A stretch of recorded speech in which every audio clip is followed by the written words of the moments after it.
Welcome to Sweet Life Beat Life. We hope this video helps. Are you facing a blank screen or flickering display on your PlayStation 5?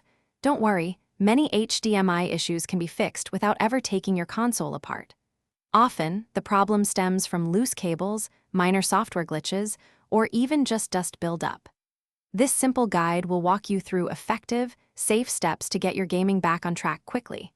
You don't need any special tools, just a few minutes of your time. The simplest solutions are often the most effective. First, fully power cycle your PlayStation 5, your television, and any connected receivers by unplugging them for at least 30 seconds.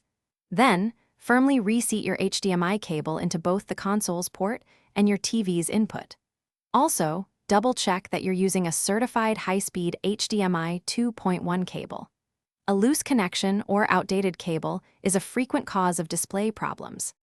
Sometimes, the issue isn't hardware but a software glitch. Try booting your PlayStation 5 into safe mode. This can help resolve common display issues by resetting video output.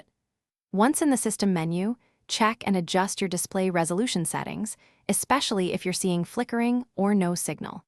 Furthermore, always ensure your console's system software is fully updated. Sony frequently releases patches that address display and connectivity bugs. A bit of external care can make a big difference. Carefully use a soft, dry cloth or a can of compressed air to clean around the external HDMI port on your PlayStation 5, removing any dust or debris.